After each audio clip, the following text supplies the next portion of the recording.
आएगा। इतने दिन से हम लोग तैयारी कर रहे हैं फ्रेंड्स, लेकिन उसका सिला कुछ नहीं मिल रहा है। जितना संविधान में भी संशोधन नहीं हुआ होगा उतना STR 4 में संशोधन हो रहा है। इतना दिन से हम लोग बस तैयारी कर रहे हैं, कुछ फायदा नहीं हो रहा है। क्या बोला जाए। अब तो घर वालों की तरफ से प्रेशर आने लगा है।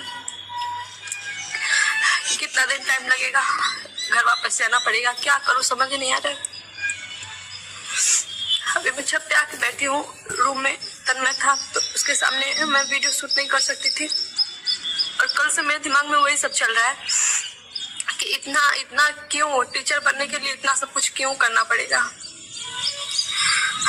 पहले हम लोग B.Ed किए, डिग्री लिए टीचर बनने के लिए, उसके बाद CTET पास किए, फिर स्टेट पास, और फिर अब BPSC पास। तो उसमें भी प्रीलिम्स मेंस।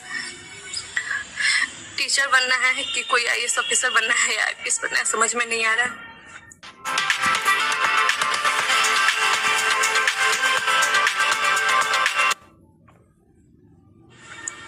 क्या बोला जाए। जो नेता लोग ये सब कर रहा है या फिर BPSC का जो चेयरमैन है वो ये सब कर रहे हैं, तो उनके लिए क्या क्वालिफिकेशन है। नेता लोग के लिए कोई क्वालिफिकेशन हमारे देश में क्यों निश्चित नहीं है। इन लोगों को नहीं पता है कि हम लोग को कैसे पढ़ना पड़ता है। बच्चा, परिवार, सब कुछ देखते हुए, सब कुछ झेलते हुए दिन रात भाग के पढ़ाई करना कैसे पॉसिबल हो पाता है, ये उन लोगों को नहीं पता है। जो पढ़ रहा है उन लोगों को ही पता है। बस धक्का खाना है और कुछ नहीं है। क्यों टाइम बर्बाद कर लिए, दूसरा एग्जाम के लिए पढ़ ली होती तो बहुत अच्छा होता। कैमरा पे रोना सही नहीं है फ्रेंड्स, बोल ही नहीं पा रही थी मैं। फिर मैंने अपने आप को रिलैक्स किया, फिर मैं बोल रही हूँ।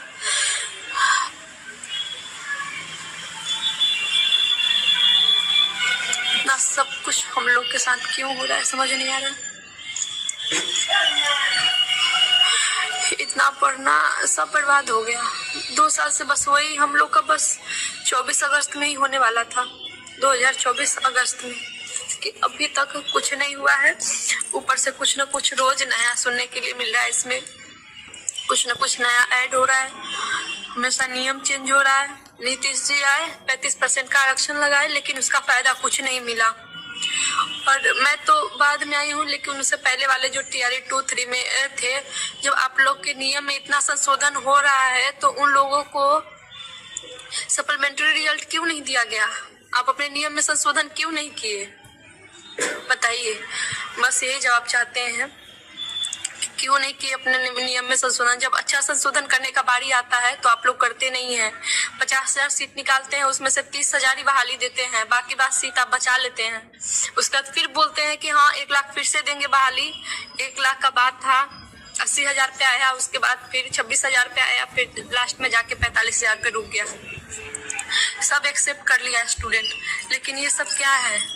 टीचर बनने के लिए प्रीलिम्स मेंस क्यों देना पड़ेगा, जब हम लोग CTET पहले से ही क्वालिफाई है, स्टेट क्वालिफाई है, एलिजिबल है टीचर बनने के लिए। बस एक है कट ऑफ बनाने के लिए एक आपको चाहिए एग्जाम, तो वो आप लागू कर दिए। BPSC ठीक है, लेकिन फिर भी उसमें भी 5 ऑप्शन जो कि किसी एग्जाम में नहीं रहता है। इतना कंफ्यूज करने वाला। बच्चा जब तक अच्छे से पढ़ेगा नहीं तब तक कोई उपाय नहीं है उसमें।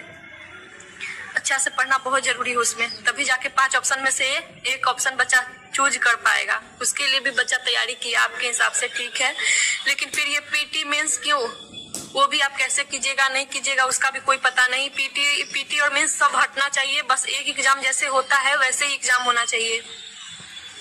हम लोग जब इतना पढ़े हैं तो उसका कोई फायदा अभी तक मिला नहीं है। बस कुछ न कुछ नियम चेंजिंग हो रहा है बार बार और कुछ फायदा नहीं मिल रहा है। तो ऐसा क्यों हम लोग के साथ। हम लोग 22-24 सेशन वाले हैं, 3-3 बहाली हम लोग के नजर के सामने से निकल गया, कुछ नहीं हुआ, बैठ नहीं पाए उसमें। लेकिन अब जब हम इसका तैयारी कर चुके हैं तो ऐसे मत कीजिए आप। हाथ जोड़ती हूँ, आपसे निवेदन करती हूँ कि इसको हटाइए आप। PT मेंस नहीं होना चाहिए, जैसे हो रहा है वैसे ही आप कीजिए। हर रोज एक नया झटका।